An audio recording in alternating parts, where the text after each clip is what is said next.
Testing. Welcome back to the Just for Clicks podcast. Hello, everyone. How are you all doing today? I think everyone's doing extremely well, and they wouldn't be here listening to a podcast on a electronic device if they weren't doing at least decently. True. At least, better than, most of the world. Better than our ancestors. Definitely. Yes, they didn't have iPhones or MacBooks or MacBook or whatever you're listening to, Android, whatever you're listening to this on. But I hope you guys are having a good, productive, fruitful evening. And Alyssa and I are as well. We got Luna here munching on some strawberries. Some, what are these, freeze-dried strawberries? Yeah, these are freeze-dried strawberries. Luna's like little go-to snack. They're really good. Freeze-dried fruit. I eat them all the time too, and then we have to buy more. Yeah, a lot of the baby food that we get for her is actually pretty tasty. Mm-hmm. Alyssa's been making these like peanut butter dates recently, and she has like a whole little process that she does. It's like so funny to me because to me it just seems like really simple, but Forrest is like blown away by these like they're literally just dates, with peanut butter like cut in half, and I put some salt on them. The salt really sets them off, I think. Some like pink Himalayan salt. I guess like you should use sea salt, but it's fine. It's like almost the same. I think you can probably use any kind of salt, really. Well, sea salt is like thicker, it's kind of like more granule. Yeah. More rocky. Yeah. Got that texture. Mm-hmm. That nice little punch of flavor. Is salt a flavor? Yeah, like a salty. I guess a salty flavor. Yeah. It's like a good balance because the dates are really sweet, and then the peanut butter is kind of like savory. But you kind of like cool them in the fridge. Oh yeah, that's an important aspect. Mm-hmm. Yeah, you have to. This is how I make them. Okay, ready, you guys? I buy dates.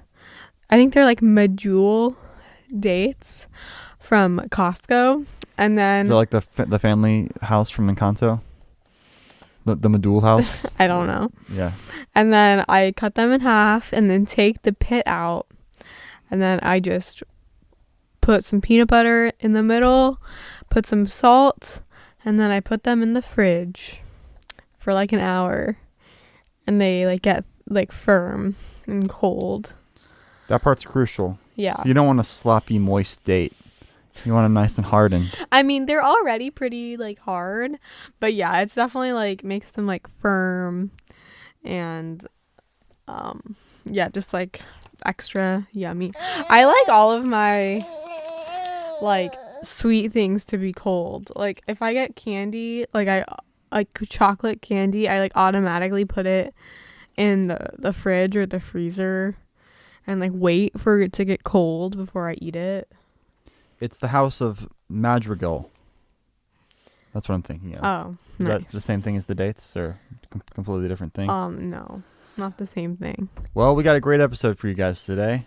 We got a lot of topics lined up. A lot of shit. I don't know if we're gonna be able to get through it all.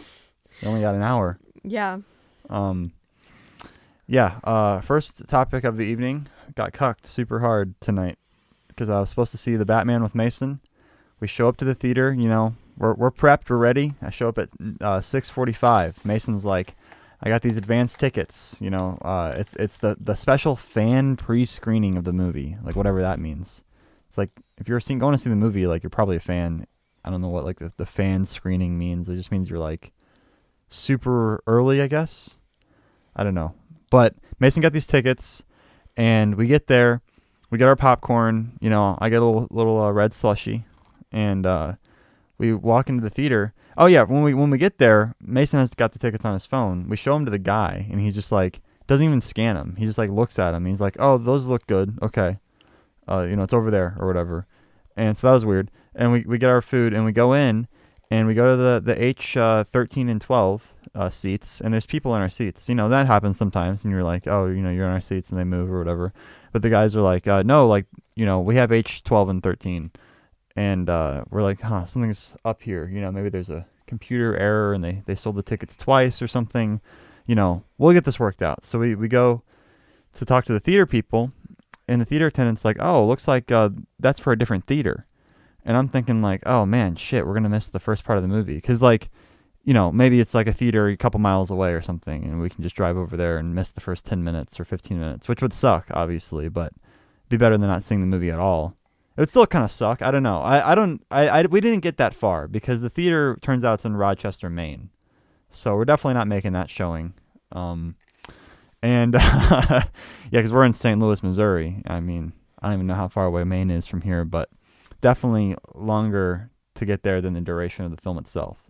So there's no way we're making some sort of cross-state excursion. It's sad that there's like 2 empty seats in this Batman showing all the way in Maine. 2 cold, empty seats. Like where in this dead center of the theater. Forrest and Mason were like supposed to sit, but right. couldn't. But the great thing is that we had to buy new tickets for the movie on Thursday. And now the Batman has got a little bit of extra money, and that goes into the pockets of the filmmakers and the theater chains, and it helps support the theatrical experience. Helps keep the movies alive. Helps keep Batman movies coming out. So if you look at it that way, it's a positive. It sucks though because we weren't able to see the movie. We were right there, and there was literally a countdown on the screen. It was like 4 minutes until Batman. Yeah, Forrest came home with like a big like bowl of popcorn. Yeah, because he bought it like in anticipation to see this movie, and he just had to take it home with him. Sucks, bro. Yeah, it was a bummer. Yeah, I don't know if Mason just had like a little like little mental like brain fart when he was ordering his tickets, or if Russian hackers, fucked him. But he was like, yeah, like I was on the Ronnie's website. Like I was for sure on the website for the theater. And like I bought these tickets for this theater. So it's like, how did that even happen? It's like, yeah, I don't know. Some freak accident. Because Mason's not the kind of guy to like purchase movie tickets for another state. Yeah, how does that even happen, How does that even come about? So I'm kind of curious as to like what actually went down there. But yeah, Mason was completely befuddled, and yeah, I felt like an asshole too, because we were pretty firm with these guys, who were in our seats, because we were sure, we had these seats. We were like, hey, you're in our seats or whatever. I don't know exactly what we said, something like that, like, hey, like, are you in H3? And they're like, yeah, we're in H13 and 12, and like we're like, oh, like I think you're in our seats or whatever. And they're like, no, these are our seats. And we're like, okay, we'll go get this sorted out with the theater. Something's off. Something's up. Turns out we're just dumbasses, But yeah, we'll go see them. We ended up grabbing dinner together, and we had a nice meal at Three Kings, and brought some supper home to Alyssa, and we'll go see it on Thursday. But yeah, I just feel like cucked so hard because I was like. I was like I was like getting pretty excited, like walking into the theater, like ready to see this movie finally after seemingly forever. I've been waiting for this movie. It still feels like it's not even out. Like it still feels like there's a year until it comes out. But it's been delayed, so much due to COVID and everything. But yeah, that was my night. Now I'm back and recording the podcast. Well, how was your day, honey? My day was good. We had to take Luna to get her little vaccinations. Oh yeah, this morning. Yeah, she got she actually did like surprisingly well. I was like totally anticipating the whole day to be ruined basically like after her vaccines. But she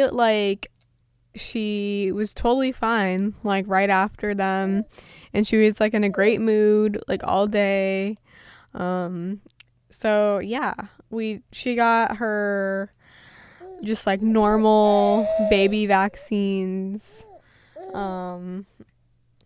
She got 3 of them today. Yeah, there's like still like several more to go, and then I guess she won't have to have any more for like until she's 2 or something. Well, some bullshit. Well, yeah, she has, when she's like 18 months, she's going to get 2 more. And then when she's 2 years old, she's going to get like 2 more. And then there's not any for like a while, right? Yeah, I think that's like it. Until she's like 4 or something? Yeah, until she's like in kindergarten, and I think she should get like her she'll be due for like a polio booster. Fucking Christ, dude. Yeah. There's so many of these things. Yeah. It's like never ending, seems like. Yeah. But, you know, it's good to do. Science makes sense. Yeah, we're on a little bit of like a delayed schedule. Yeah, I trust her like doctor. We go to like kind of like a more holistic doctor, and yeah, like we kind of are doing like a similar schedule to what she did for her daughter. So yeah. And yeah, no, she wasn't that bad. I thought it might be a lot worse. Yeah, like Luna's just extremely sensitive, like when like all the time basically.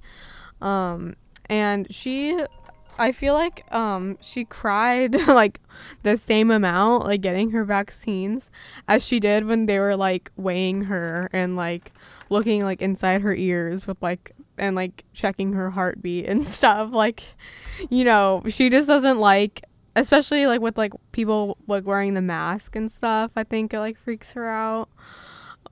Yeah, she's just kind of like more sensitive and more kind of like, you know, stranger danger. Yeah, the doctor today, she looked, or I guess the nurse practitioner, she what's the difference between a nurse and a nurse practitioner? I Just don't sounds know. cooler to say practitioner. Yeah. Anyway, she came in looking like a fucking character straight out of Gilead. It's like, maybe don't wear like a black like creepy dress to like, I don't know. Yeah. Like if I was the doctor for kids, like like black represents like death. Yeah, I thought that too. I thought that was a little strange, and Yeah. and it was like very like, I mean, she didn't look bad in it. It was just like, you know, Like kind of creepy. Kind of like a funeral dress. Yeah, Kinda. it was like a nice dress or whatever, but like, you know, like, yeah, it's like black and it's like looks like she's going to a funeral. Yeah, and I was like, this is weird for like getting my kid vaccines. Like, I wish she was just like in like a nice pair of scrubs or something. I don't know. Well, I like it when like doctors, like especially like female doctors, kind of like dress up like a little bit for work or like look more cute or like casual. Or like, Yeah. I don't like the scrubs. Like the scrubs like freak me out. The scrubs give me like a false sense of security. Yeah, It's like a nice like cozy, safe like good doctor feeling blanket. yeah, like But it is kind of Luna's stupid. old doctor in LA used to wear like really cute outfits like all the time. Like every time I would see her, she had like a I cute miss Dr. outfit Tiff. on. Yeah, her name was Dr. Tiff. If you're in Los Angeles and you need a pediatrician, Dr. Tiff. Los Angeles. I think her like practice is called like integrative pediatrics or something. Yeah, something like that. And yeah, she was really cool. We liked her. Yeah, she was nice. Yeah, there's just not as many like holistic kind of options in St. Louis. Yeah, we kind of like a mix of like holistic and traditional, because obviously we got her vaccinated, so that's more like traditional like Western medicine. But like I only really want to get her vaccinated against things that I think that she could like really like, you know, would really affect her badly and she could like possibly die from and stuff if she were to get. And you know, I don't want to like give her unnecessary like antibiotics, and you know, I don't really like, I've never given Luna like any type of like Tylenol or like any like medicine like that, just because like I don't really if you can like, avoid it. yeah, I Yeah, just it's don't really probably believe for in the it. best. Tylenol is just kind of like a band-aid, you know, like it doesn't really like, to my knowledge, like it just would like, you know, like reduce like a fever or like reduce like pain, but it's kind of just like, yeah, I would rather not like do that to her. Yeah, I'm like, I try to be natural when I can, but you know, also like do kind of unnatural like more Western medicine type things like when it makes sense. So Right. Yeah. So that was a nice visit to the old doctor. yeah, it was. Yeah. Luna's getting so big.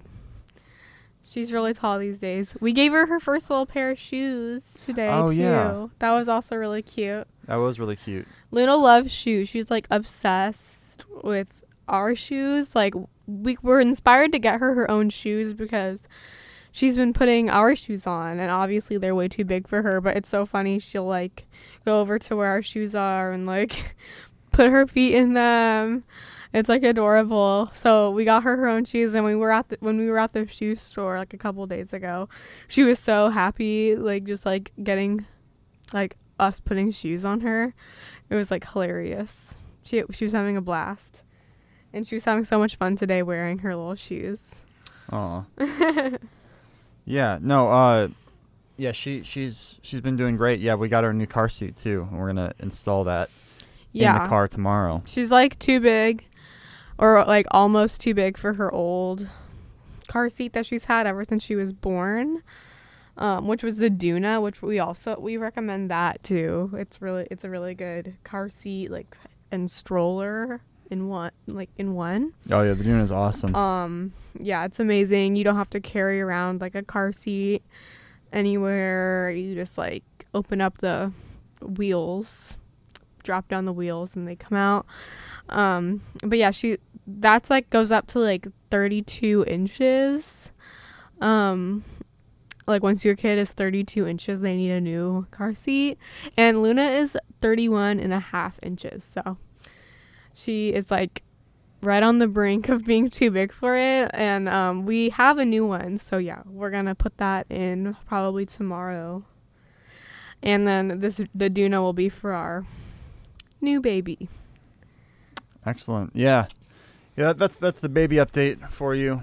Yeah, Alyssa's also pregnant, so we're going to go into the ultrasound people and get the anatomy scan next week on Tuesday, and we'll know the gender of the new baby, which is exciting. Yeah. I'm really excited for that. Yeah, we've had like mixed messages. Yeah. If it's a boy or a girl. I thought it was a girl for a really long time. I just had a feeling. Mm-hmm. But then we took we got an ultrasound early. What how many weeks were you when we got that? I was like 13 weeks. It's on Twitter. I think I posted it on Twitter. But yeah, 13 weeks in, and like the ultrasound tech said it was still too early to call. She said it looks like it could be a boy, but she's not sure because like it can be kind of difficult to tell. So yeah, we'll see though.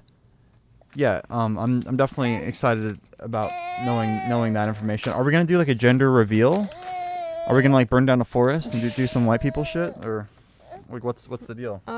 Yeah, I don't know. Yeah, maybe we should have some like type of like gender reveal post on like Instagram or something. I remember for Luna we did a like a live stream and we poured like pink Legos out of a box. Mm-hmm. Like we did like a countdown. That was pretty cool. Yeah. I feel like that was pretty creative. We could do something similar. Yeah. Because a lot of people tuned in for that one. That was a popular Mm-hmm. one. People want to know the gender reveal. Yeah. What's it gonna be? Yeah. So maybe we'll do something like that. Today I animated a shots from for my new Lego Star Wars video. The one I've been working on for like 3 years. And that turned out pretty cool. You want to see the shot, babe? Yeah. Show it to me. I'll pull up the shot for you. It's not that big of a shot, but there's Kylo. He's jumping out of the way, right? And then the tree comes because the ray used the force to push the tree, and then it crashes against another tree. That's basically the shot. That's pretty much it. Mm-hmm. But it looks pretty cool. Looks pretty powerful. Yeah, definitely. I think it'll cut well with the other shots. The thing with like animating these action scenes is like most of the shots are only like 15 seconds or not seconds, 15 frames or 16 frames max. Kind of like it's a lot of quick cuts. So each shot is pretty easy to produce. I mean, there's definitely longer shots in there or more complicated shots in there, but the majority of the shots are these kind of quick cuts, and a lot of times setting up the shot takes longer, or doing the visual effects for the lightsabers takes longer than actually doing the actual animation. But it's really about how all the shots work as a unit, as together, than any individual shot itself. So as long as like you understand what's happening in every shot, it's good to have lots of cuts because it creates excitement and tension, and it creates drama. So I'm excited how this is turning out. I've kind of just been picking away at it here and there That sounds kind of gross, like you're picking your nose or something. I'm chipping away at it here and there, getting a few shots. But yeah, I'm gonna start animating the Lego Batman video pretty soon. I've been saying that for a while, so I should probably just start. But I worked on the TMNT video for a while, and I've been building a lot of sets. I've been doing a lot of prep work for this Lego Batman video, and been putting the audio together. I've been doing like audio recording, and I've been writing a lot too. I've been writing like scripts and stuff, and kind of setting up like side projects that are like easier to animate. So I've been working a lot, like every day, just getting stuff done. But I'm actually about to start animating like the new Batman video, which is exciting because I'm just about there, just about ready to start. I just am putting together the final mix for the scene I'm gonna shoot in the Batcave with Damian Wayne. But yeah, I kind of got this shot done today. I'll probably set up a shot of Ray looking at Kylo. I got a new system. What's this thing called? The Eldacron. I don't know exactly how to pronounce it, but it's basically it's EDELKRONE, and I got like advertisements for it on Instagram a lot, and I saw other people using it for like years. It seems like I've been aware of this product for like years, and yeah, earlier in the year, last year, I purchased one of their sliders. It's a what do you call it? Automated slider. You use an app to control it, so you can set like its speed, and you can set the path of motion. So I got a slider with a pan head, and I used it on the Lego Star Wars video that I made for Lego last year, the race video. Used it in just a handful of shots, which is cool because you can do exact motion, but you can also do repeated passes, so you can get multiple takes exactly in the same area.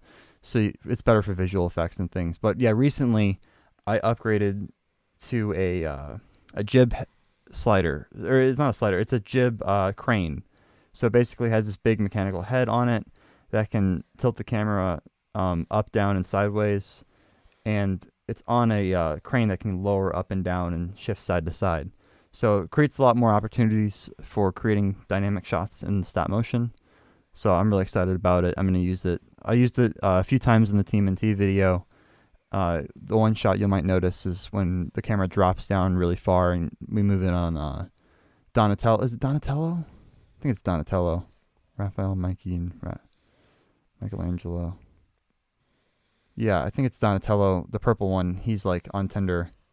And yeah, so you can get a lot of shots that are really unique and you couldn't really get without the use of this equipment. So I'm going to be incorporating it a lot now into the Star Wars video and of course the Batman video. So I think I'm going to set up a shot tonight with that. Whenever you use one of these Eldacron things, it takes a long time to set up the shot correctly because you have to do a lot of passes and there's like glitches and stuff. So you kind of got to make sure it's right. But I want to set up the shot so I can get some behind the scenes footage because I didn't actually shoot any footage of myself when I was doing the TMNT shot because I was so focused on the actual slider or the actual jib and getting it to work right that I kind of forgot to do any kind of BTS. It was really frustrating. Remember that? I was like animating that shot and I had to reanimate it like 3 times because the jib kept like crashing, like the app.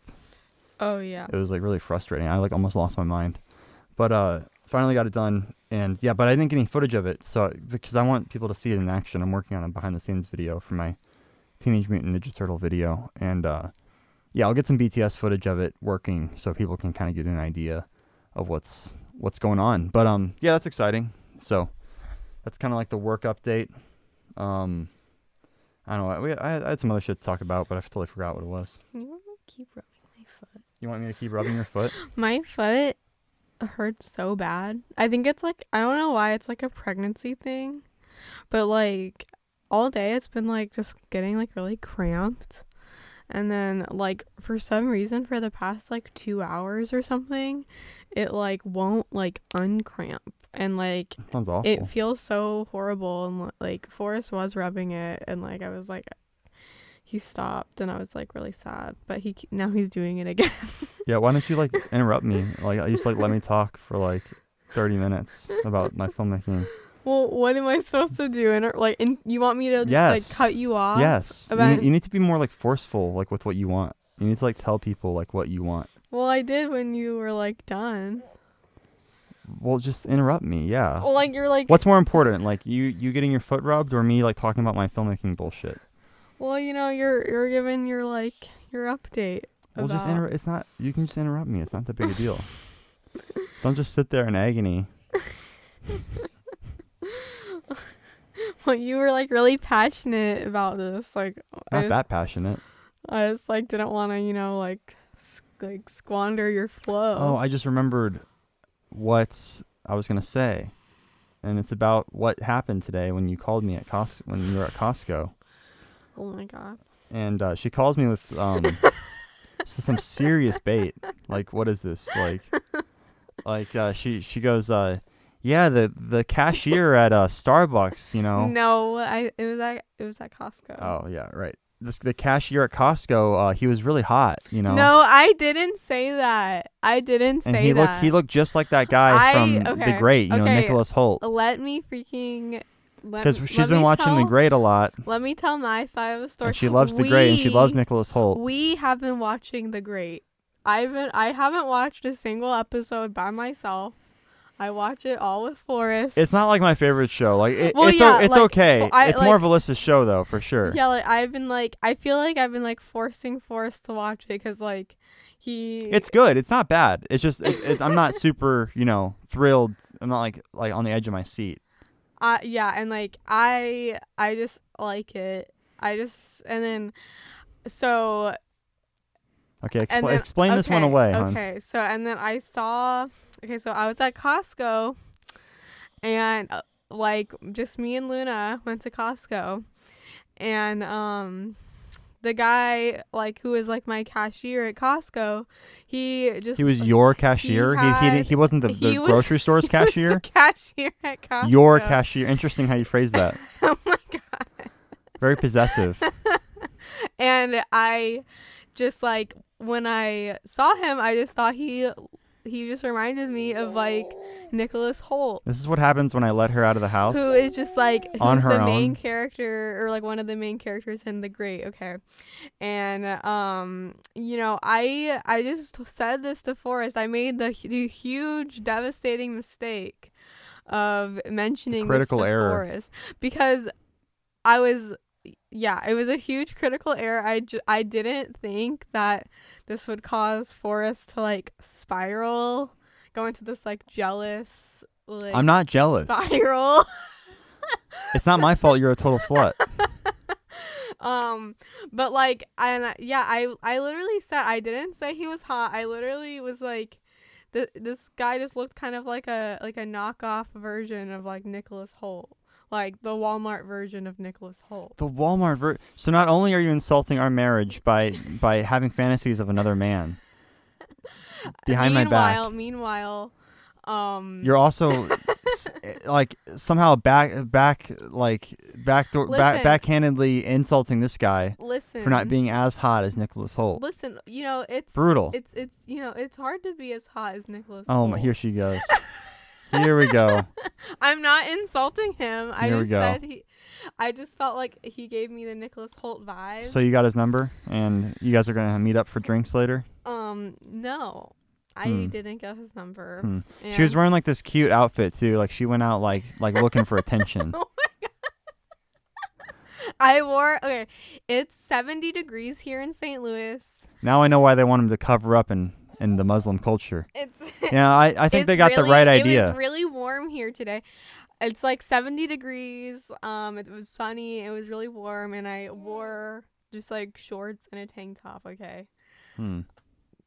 Nothing. I'm also pregnant. I'm visibly pregnant.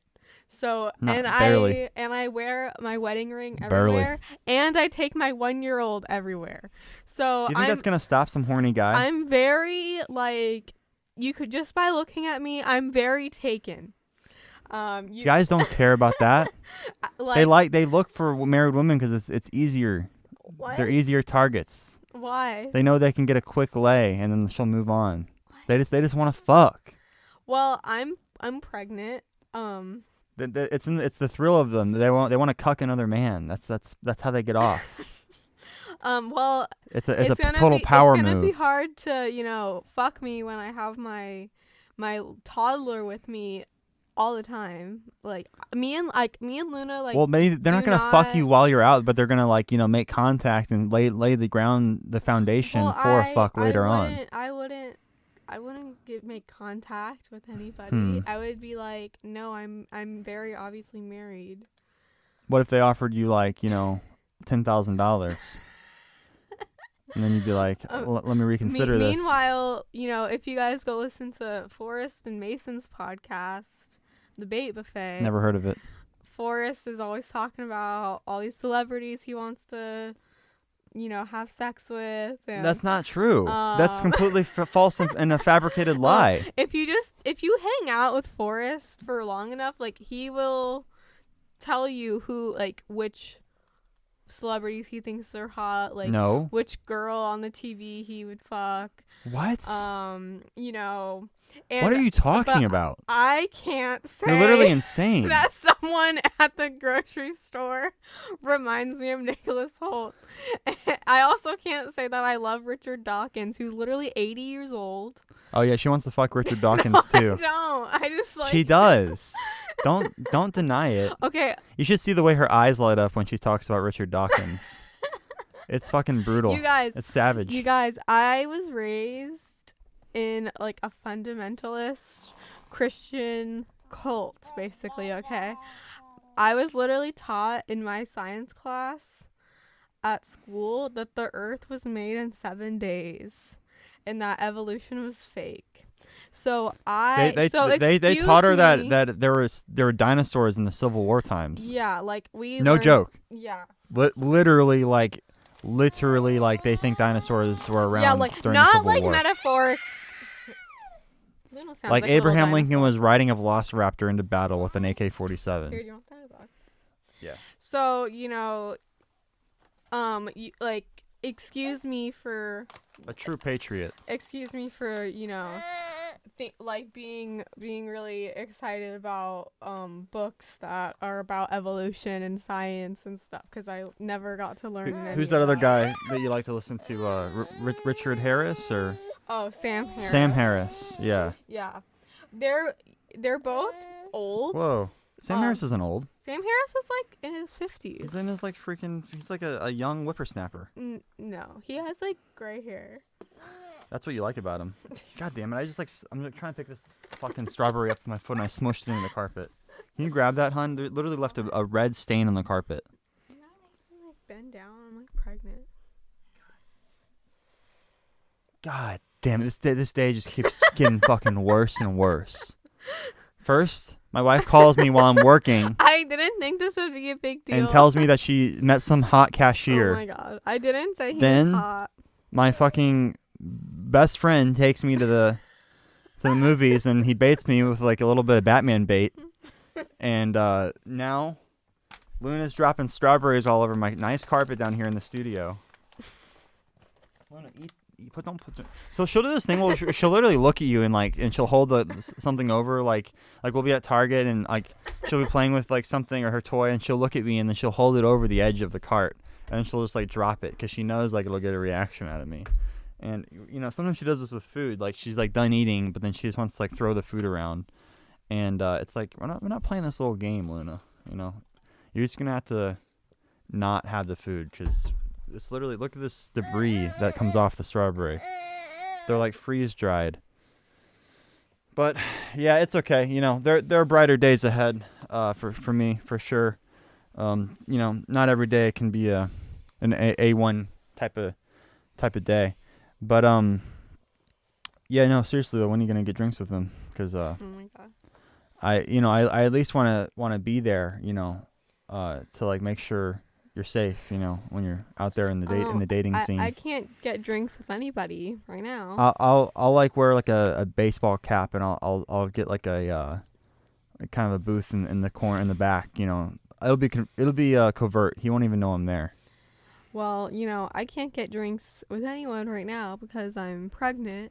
Yeah. And I don't really foresee myself getting drinks with anybody No one? For a really long time. No man? Because I'm really busy taking care of my children. Oh, that's the reason. Mm-hmm. Not because you're married. Well, I just said with anybody. Like, I see. You know, like, Yeah. I'm not going to, like, you know, I'm a busy girl these days. Yeah, I would like to refute the claim that I always talk about the girls I would fuck on TV on my podcast, because that doesn't happen. Like, you can go listen to every episode of I've Debate just Buffet heard, now. Maybe not all the time, but And I think I mentioned at some point that maybe like Sydney Sweeney's hot or something. Okay, maybe not on the podcast, but in real life. And it's like, yeah, you know, she's a real fucking pig, you know, like no one would ever fuck her. Like, fucking disgusting. I never like want. You're right, babe. Okay, this is the thing. I was so wrong to mention that she is an attractive young lady. No. What? She's actually horrid. I'm really confused. Like, Forrest is playing this like weird like game right now. Because it's like I don't think, like, obviously Sydney Sweeney is very attractive, and Nah, she's a dog. Obviously it makes sense. I want to put my cock anywhere near her. But like, I just don't. And like, all I'm saying, I'm not complaining about Forrest's, you know, like, crushes on all these other women. I don't have any crushes on any other women. But I'm just saying, like, I think I should be allowed to have a crush on. You have a crush on this guy? Well, you know, I think he's like cute or whatever. Like this guy you met at Costco? No, not at Costco. On Nicholas Holt. Oh, on Nicholas Holt. Nicholas Holt is also married, and he is like real. Like, I've never met him, and he's famous. So like, I don't know why Forrest is feeling threatened. What does that matter? Funny. I'm confused. Like, I think Forrest is just like kidding. Nicholas Holt, if he came to my house, if he knocked on the door and he's like, "Hey, Forrest, you know, my car broke down. Can I you know, my phone's out of batteries. You know, can I use your phone? Mm-hmm. Can I call a Lyft or whatever?" I'd be like, "Get the fuck out of here right now before I get my gun." Wait, why would he ever be at your house? I mean, I'm just saying it could happen. He could be in Missouri for like a movie he's shooting. You know. Why would he need your help? Because he broke down and like I'm the closest house. What? You don't think he would just like call his like? His phone is out of batteries. Did you not hear that part? Oh, okay. Yeah, and he's just knocking on random doors. No, like you know, he hangs around the studio at Stu Buddy sometimes. You know, he does the voice for the main character on Crossing Swords. Oh yeah. So, you know, I could you know, if we go to California, I could possibly get an intro for you guys. If I pull some strings. If you really want. I don't really want. That'd be kind of weird. I never actually animated on Crossing Swords, so I'd have to pull a lot of strings. That would be like, I don't know. Like, yeah. I'm not really interested in like meeting celebrities. You know, I feel like that's kind of awkward. Yeah, no, meeting celebrities is it's always weird. Like, I like to, you know, definitely like watch celebrities, and I like certain celebrities. I like to keep them at a distance. Yeah. But yeah, like, I wouldn't, like, if that were like a real thing, like, oh, like, meet so and so, I would just be like, like. I feel bad for celebrities. It's fine. Yeah. Yeah, like they like have a lot of like suck ups, like sycophants, always vying for their attention. Yeah. And when you see it happen in real time in real life, it's pretty like disgusting to watch. Yeah. You know, obviously you just like, you know, you want the best for them, like you want them to be happy and like, you know, make the kind of, you know, media that they want and everything. But yeah, who's like, texting me? It. Oh, it's Mary. Nice. She just wants to know if I know of a website where you can pay someone to edit audio. Interesting. I don't, but I could look that up. Yeah, maybe she could hire some guy from like India or something. There's like websites for that where people offer their services. I've never used it, but yeah. Anyway, so yeah, that's that. My wife's you know, got a wandering eye. A wandering pussy too. Forrest can believe whatever he wants to believe about that situation. Alice never mentioned anything. Oh my god. Ever.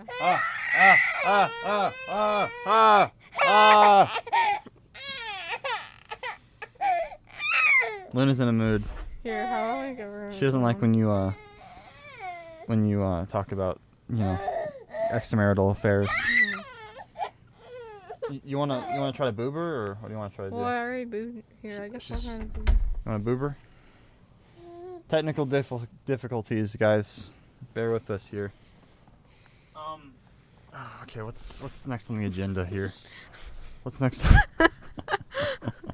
What's next on the old? Here we go. I got this. I'll save the podcast. Maybe Luna will like this. I'm gonna read you guys the fall winter edition of the Uline shipping supply. Don't do that. There's manual. so much better shit to talk about than not manual. reading a book. Like what? Like what? Like the last episode of Euphoria came out. Yesterday. Yeah. Spoiler alert for Euphoria. If you haven't seen it, don't listen to this. The last episode of Gemstones came out yesterday. Oh yeah. Okay. Well, what do you want to talk about? Euphoria. Yeah, Euphoria. Yeah, it's good. It was good. Mackenzie didn't like it, apparently. Mason was telling me that she saw it and she was not happy with the finale. What about it didn't she like? I don't know. Mason didn't really go into detail because he hasn't seen it. Yeah. But you should talk to her about it. Yeah. Get her take. Mm-hmm. But I really liked it. I thought it was good. Yeah, I thought it was good. I think Mackenzie said she felt like there's a lot missing or lacking or something. Yeah. It's third-hand information though, so you have to get it straight from her. So, spoiler. So yeah, Ashtray is a dumbass, and people who like Ashtray are also dumbasses. I feel like. Yeah, Ashtray. He's a tragic character. He's a child. He's a very small little boy, and he's basically manipulated and forced into this life of crime by Fezco and his grandma. Fezco's grandma was a motherfucking G. No, she wasn't. She was a horrible person. Mm-hmm. And so Fezco's grandma was awful, and she fucked him up, and then in turn he fucked up Ashtray. And Ashtray is just a little kid basically, and he thinks he's playing GTA, and got a bunch of guns and had this big shootout with the cops for literally no reason. A completely avoidable situation. Mm-hmm. He just escalated it so needlessly. Yeah, the whole situation was so stupid. Right? Ashtray just fucked it all up really bad. It was going fine. And yeah, Faye tipped off Fezco to what was going on. Yeah, and then she started throwing Lori under the bus or whatever. Yeah. And then all of a sudden Ashtray just comes out of nowhere and just fucks it all up horribly. And then he fucks it up even further. Yeah. It was pretty satisfying to see that guy get stabbed in the neck though, because that guy was such a fucking bum loser ass bitch. Yeah. That guy pissed me off. It was nice to see him die, but at the same time, it's you can't just go around killing people. Yeah, that's the thing. I just don't really understand why people like Ashtray. I mean, I get it. He's sympathetic. I kind of feel that's the issue. People are oh, Ashtray, he's a real one. How everybody thinks that Euphoria romanticizes drug use and this kind of drug lifestyle and partying and unhealthy relationships and stuff. It's kind of people just aren't taking it they're not looking at it from kind of a critical eye. They're just thinking they're just absorbing everything and thinking oh, this is the coolest thing ever. It's yeah, if you were looking at it from that perspective, then yeah, you would think that it was glorifying. Yeah, there's people who are mad at what's her face? What's her name? Sorry, Rue's girlfriend. Oh, Jules. Yeah, people are mad at Jules because she ratted on her to her mom. Yeah, and it's for doing really bad drugs. It's bro, she should rat on her mom. Rue's literally on the path to death. She's literally killing herself. Yeah. What do you want her to do? Just let her fucking kill herself? Yeah, no. right. And it's kind of it's a good thing. It's yeah, exactly. Like, yeah, I just kind of feel like a lot of people miss the point of the show, or like maybe like I missed the point. I don't know, but like I just like see the show from kind of like, yeah, like it's just kind of like a story about these kind of like people who are doing like fucked up things, like like, and it's like, you know, it's not like glorified. Like I don't know why people think that it's glorified. Well, it makes like doing drugs look like cool in some scenes, but it shows the repercussions of doing Yeah, the drugs, and it shows exactly. how dirty and disgusting and nasty it can Yeah. get. So I feel like it's kind of both. Yeah, yeah, but it's like it's just kind of like, yeah, I don't know how to describe it. Yeah, and yeah, like, you know, like Nate and Cassie or whatever, and like, yeah, like Maddie and Nate or whatever, and it's kind of just like, yeah, like that whole dynamic is really like unhealthy. Like I don't know, and like it just shows how, you know, Cassie's like really sad and like Nate's like really fucked up. Like, so it's kind of just like, you know, like, yeah, like this is like what it would be like if these people were like in a relationship, like at this Oh yeah, that stage in was. their life. Oh my god, dude, Nate Jacobs, man, he's just like a basket case. He's literally got so much like damage to his fucking psyche. Yeah. And it's like, bro, like, okay, like you saw your dad like fuck some twinks or whatever, like, big whoop, like, and then he had Yeah. like dreams that like his dad was fucking him, and he's all fucked up sexually because of it. And it's like, yeah, it's like that's fucked up, but like you're like literally a crazy person. You're running around with a gun, like threatening to blow your brains out, like over your ex-girlfriend and stuff. It's like, bro, like chill the fuck out, like blackmailing people. It's like, dude, literally just like, I don't know. Some people just need to like relax. Like this guy's way too intense. But you know, he's hot, so he gets away with it. And then yeah, like Rue is super annoying, but yeah, she got better in the last few episodes. I feel like, you know, she's kind of like on the path to recovery. So there's some hope, there's some optimism there.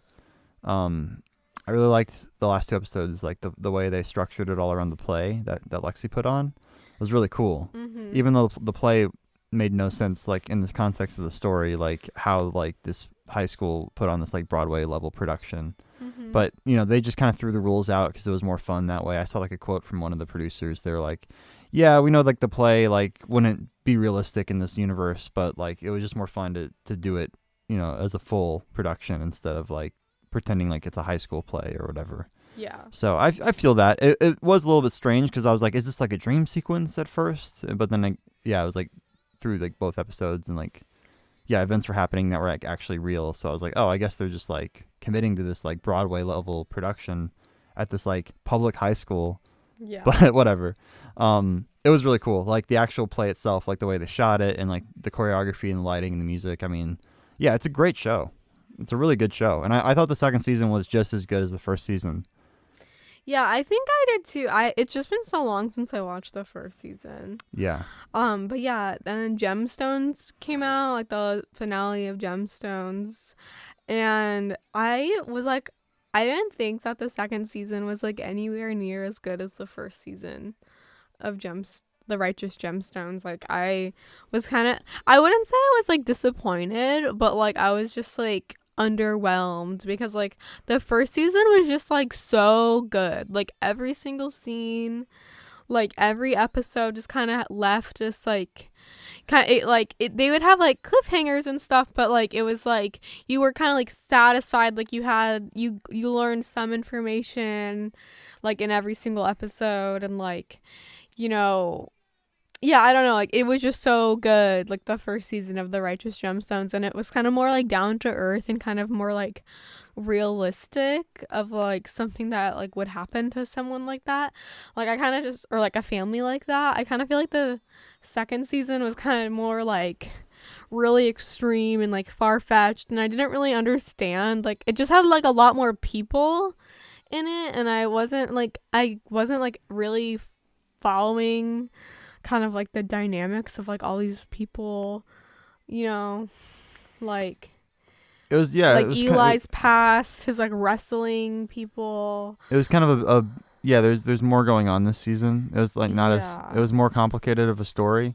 But it wasn't that complicated. But yeah, the first season was so like neat and tidy and like clean. Yeah. Yeah. Yeah, and it was like, you know, like it was cool because it was like, you know, like kind of like the villain of like the first season was like Gideon, even though he was like, you know, in like the good guy. Like, you know what, if that makes sense. Like it's kind of like, yeah, like the main characters like Jesse Gemstone and like Judy are kind of just like crazy, like, you know, and like they're kind of, you know, like the bad ones. But like, so people who are against them are generally good. So like I don't know, like it was just like really cool. Like it was like his son, and then yeah, like the Bible verses and kind of all like the Bible parallels I really enjoyed in like the first season, and I just didn't really see any of that in the second season. Yeah, you could tell like the first season was like the better like idea, and like, you know, I guess it was a success, so they got greenlit for a second season. And it's like they're really talented writers. Like I think they did a really good job with the second season, but it's like kind of like sequelitis, like, you know, coming up crafting a story that's just as good as the first one is always a huge challenge. Yeah, and I wasn't like a big fan of like Forrest said he liked this, but like I wasn't a big fan of just kind of like the kind of like really silly like slapstick kind of nature of like a lot of the comedy. Like I feel like in the first season it was a lot more like subtle and like clever, like the comedy and everything, and then this season it was just like they use a lot of just like gross humor, like, you know, like toilet humor, like throw up humor, and like violent humor and stuff, and like it just like wasn't as good to me as like the first season where it was a lot more subtle. Like there's like a scene that's like supposed to be like hilarious or whatever, where like Jesse and Judy start like throwing up like outside of the hospital or something, like just from like despair because their father like got shot or whatever. And then like so they're throwing up, and then their spouses like BJ and Amber start throwing up too, and it's like all four of them are just like throwing up, and it's just kind of like, okay, like, and it's like it's not even like realistic looking throw up. It's like projectile vomiting, like streams of water, like they've got like hoses connected to them. Yeah, it goes on for so long. Like I was just like it was like, I thought it was super funny. Well, I thought it was just like whatever to me. It was kind of funny, but like I just felt like it went on forever. Like it was like it didn't really go on like, that long. Maybe like, just because I didn't like it. If you don't like kind of like the gross out humor, then it can be grating. Yeah, and then like there was a scene at the end where like you know, I forgot her name, but like baby Billy's like wife like gives birth in like a porta potty, and then like the baby's like stuck in the porta potty, like she like gave birth to him, and like he fell in the toilet. Oh, that was awesome. The toilet bowl, and like he's like covered. Because she was born in a toilet too. Yeah. Yeah. But maybe at least it was like she a was home also a toilet, like, and like it was just like water. And then yeah, baby Billy's like wrestling around inside the porta potty, like the blue, scrambling with the newborn, like the blue like chemical like sludge that's in like porta potties or so whatever. Disgusting. Like dude. This baby's like new, like freshly born, literally just came out of his mother, like 1 minute, like not even a minute. Like ago. you literally can't think of like a more like unsanitary spot, right? Like yeah, that's it's like the disgusting. Worst spot for a baby and then, like, to be born. It's like baby Billy just like in this like porta potty, like trying to pull his son out of like the toilet, and the cord snaps. Yeah, he's like pulling up by like the umbilical cord, and it like breaks off, and the baby falls back in.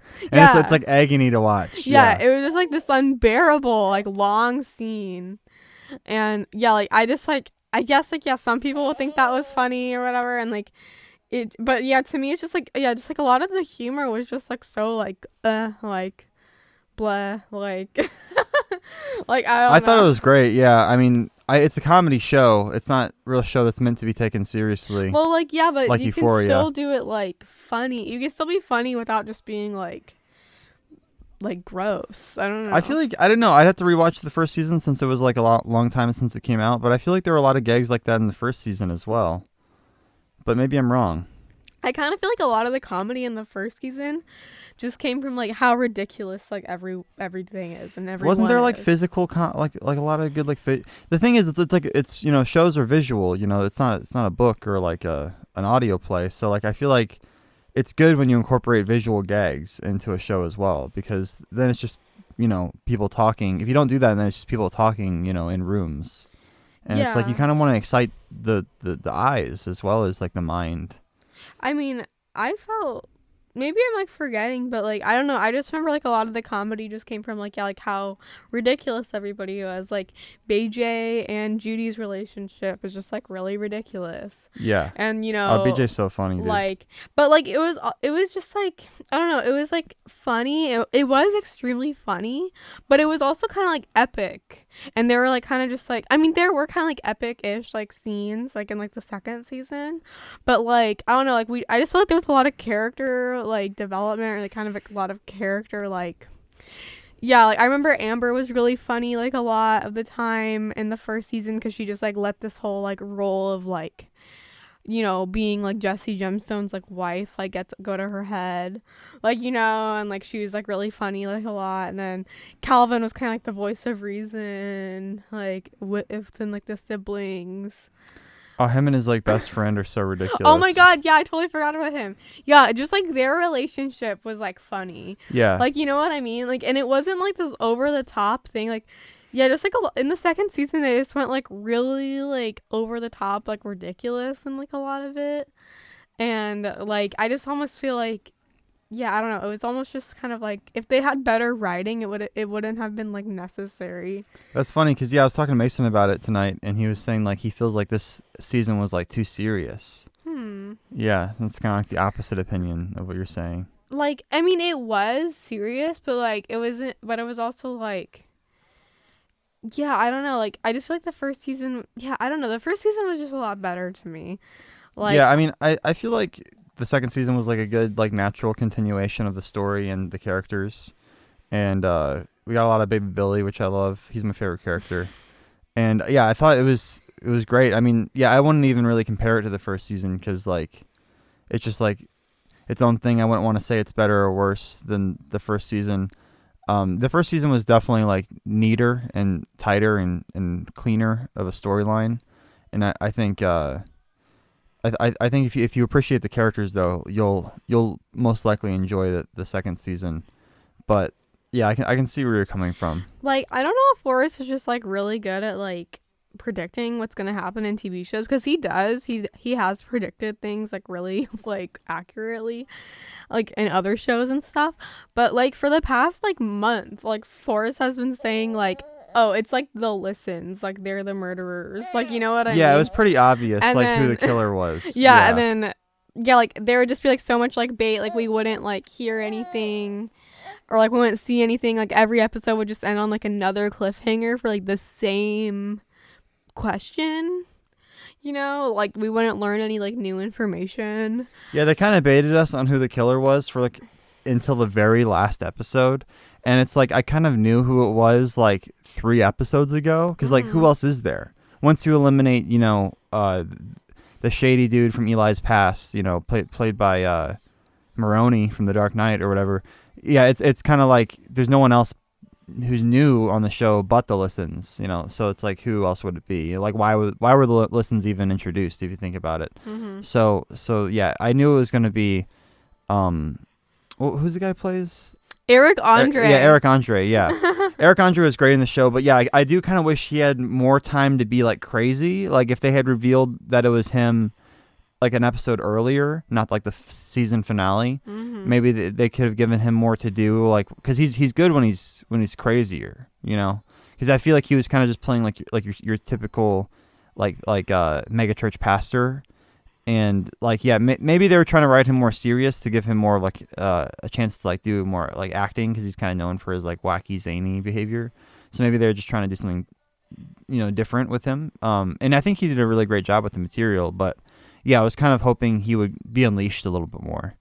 But he was good. He was just kind of defeated kind of easily. Yeah, I kind of thought that too. Like in the last episode, it's like, you know, we find out it's like the Listens or whatever, and there's like this really dramatic scene, like they're like held at gunpoint by like Eric Andre's like wife or whatever, and then like it's really dramatic, and then like it just cuts to just like them doing like normal things like a month later.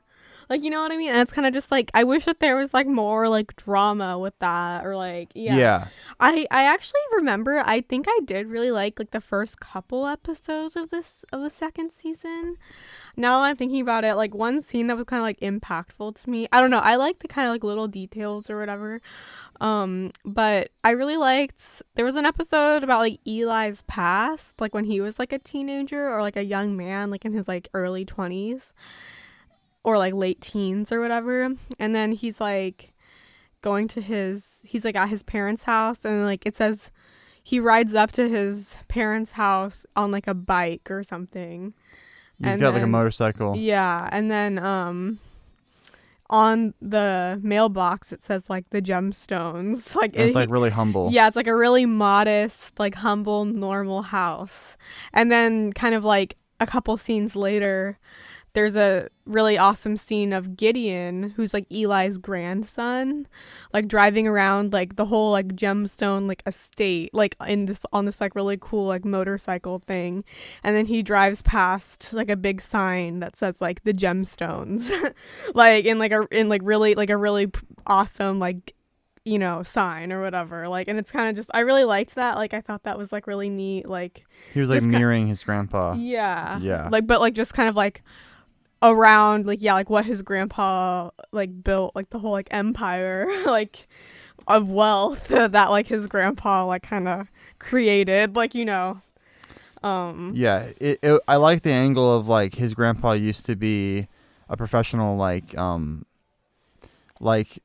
basically like showman, like boxer who did like these like kind of like ridiculous like, you know, like staged kind of like shows, like where people would come and bet on him and stuff, and he was like known as like the maniac kid or whatever, and how that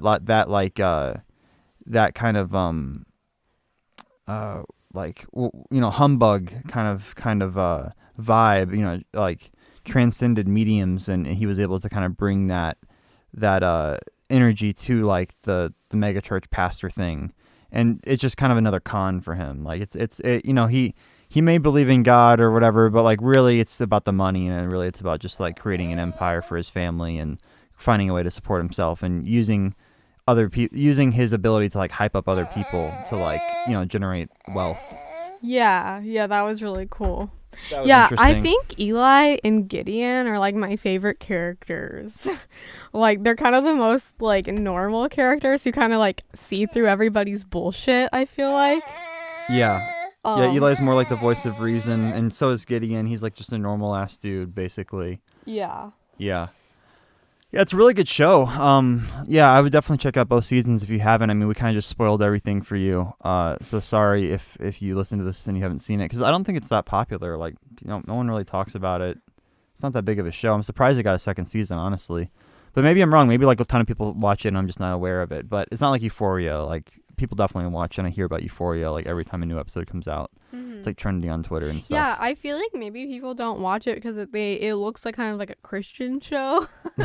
But it's like about Christian people, but it's definitely not, you know, like for real life Christians. You know what I mean? Yeah, and if you do choose to watch it and you've already gotten spoiled, like, you probably won't remember anything we just talked about. So yeah. So just go ahead and check it out. It's definitely a good show. And episodes are short too. They're like 30 minutes each or something, and there's only like 10 a season, I think. I don't know. Yeah, it was kind of a weird format, but yeah, that's the shows we've been watching. We didn't get to any emails this week, unfortunately. We ran a little long, but like I said, it's a packed episode. You know, we just got a lot of stuff, so we'll have to save that for the next episode. But if you do want to write us, please write in. If you got any questions, concerns, you know, you need advice, you need help with a car payment, you know, like, you know, hit us up. You know, maybe we can work something out. You know, if you got bills to pay, you know, we'll pay your bills for you. So yeah, email the pod, justforclickspod@gmail.com. That's just the number 4 clickspod@gmail.com.